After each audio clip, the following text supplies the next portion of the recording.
Hey guys, welcome back. This is Katie from Great Lakes Budgets.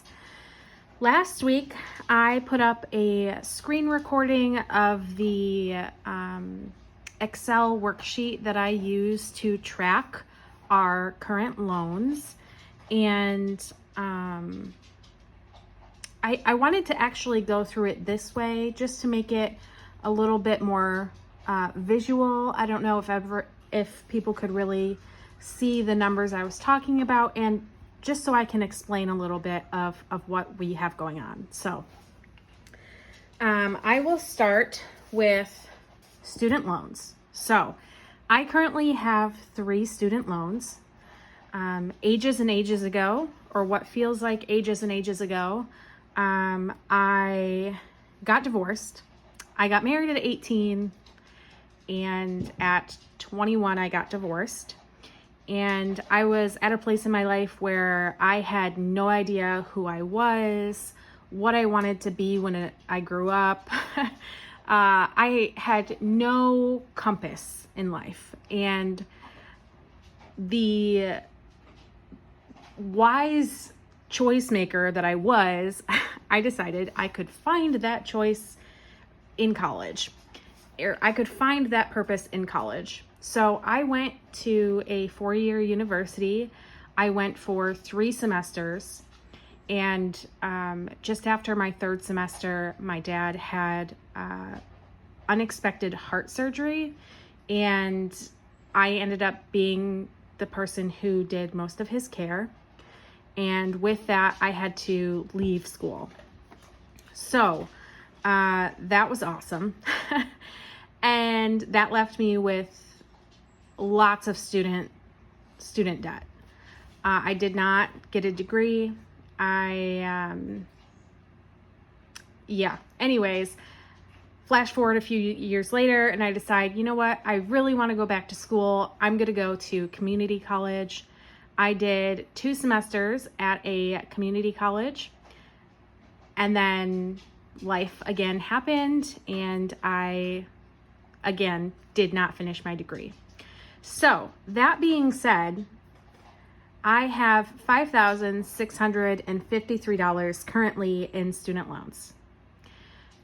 Quite a bit of this I've already paid. I also had some really awesome scholarships because I was an older student. And so luckily I don't have as much student loan debt as a lot of people. But this has been dragging on years and years and years, and I really just want to get rid of it. So as of right now, I have 3 loans that all add up to $5,653. One of my loans is at 5.05%. The other 2 are at 4.375%. So this number 7 is one that we are tackling the hardest because it has a higher interest rate. But as of right now, we are making small payments on all 3 of these. Next, we have our boat loan. So as I said, my husband and I make fantastic financial decisions. This honestly wasn't really like a bad decision for us. We live in a place where being outdoors, fishing, being out on the water is really a large part of life here. And it's something that's really important to the both of us. And we're also, when we bought the boat, we were very much in a place where we were doing well financially. Not that we're not doing well now, but we just weren't in a budgeting frame of mind when we bought the boat. And so now we're kind of, okay, it's time to crack down and get these loans out of here because we do not want to be in debt. So that's kind of what's going on with the boat. This currently has a balance of $14,325.36. it has an interest rate of 3.2%, and our monthly payment is $153. Next is our mortgage. So I've talked about in a few of our other videos, we recently moved into our forever home. And so with that, we have a new mortgage. We were able to sell our previous house and put a large lump sum down on the mortgage. So currently we have a total balance of $118,470.03. We have a 7.25% interest rate, and our monthly payment is $1,126. I do just want to call out that prior to selling our other house and putting this lump sum down, our monthly payments were $1,300 something. So we have been able to knock that down. I think one of our goals is to start putting like $1,200 down, so making a little bit higher of a payment than what's required. But that's going to kind of be down the line when we have extra wiggle room to do that.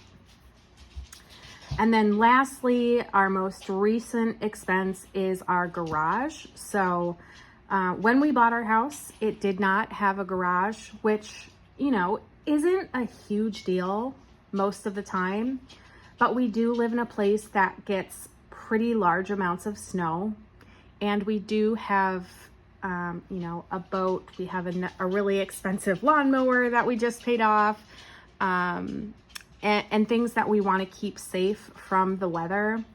So not only that, but just, you know, to have a place to park our cars when we need to, things like that, storage. So we went with a metal garage, and we ordered it. It was built in 8 hours. It was a really, really easy, quick process. And this is where we are going to be throwing as much extra money as we can to begin with. So this is the first debt that we are going to be tackling. And I have a few reasons for that. One, it has a relatively low total left, $8,653. Two, the interest rate is insane. I mean, compared to the rest of our debt, this has 21.95% interest rate. So something that we really want to pay off as quickly as we can. And also its monthly payment is $238.75. As soon as we pay off this garage, that's $238 per month that we can put towards the rest of our debt. So we could put this on additional student loan payments. We could put this as 2 months worth of boat loan payments. So that's kind of where we're sitting at now. Please ignore this. I work at a place that I work with medications, and this was just a note that I scribbled down while I was working. So that's where we are sitting right now.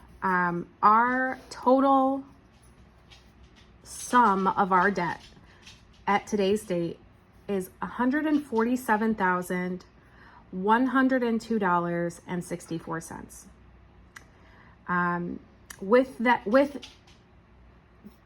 I want to just keep in mind that 118 of the 147 is for our house, is for the home that we live in. It's for the 5 acres that our home is on, and it's for the escrow for our house. So a huge chunk of this is for where we live. And our goal is to pay off these others as quickly as we can so that we can start knocking out this mortgage. Because if we can put large lump sum amounts on this mortgage, we can knock off years of future payments. So yeah, I hope that I was able to kind of explain this better than I did in my last video. I hope seeing these numbers shows others out there that we all start somewhere, right?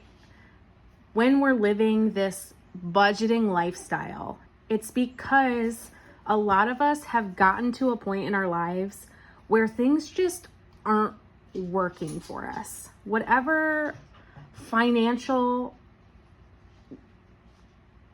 methods that we were using previously just aren't working. And so we've gotten to a point where we know something has to change. And for us, that means saying no to things that we don't need. It's asking ourselves in the store, is this a need or is this a want? It's saying we don't need to spend $50 to order fast food when we've got food in the refrigerator. And it's taking all this extra spending that we've been doing and it's putting it towards our future, putting it towards the idea of not having to stress out as much about where payments are going to come from, about what our future will look like, having to pay all this debt off. And so, I think a lot of people who are living this debt lifestyle, this debt-free lifestyle, will understand when I say that it really is about the choices that you're making, right? It's not just saying, oh yeah, this is where my debt is, I'm going to pay on it. It's about making choices every day to keep yourself on a path that improves your future. So, that was really long-winded, and I hope some of you got something from it. But if you guys have questions, feel free to ask them. I also encourage all of you to, post your own debt breakdown. Show people that they're not alone in where they're at, that everybody starts somewhere. And anyways, that's enough rambling for me today. I hope to see you all next time, and thanks for being here, guys.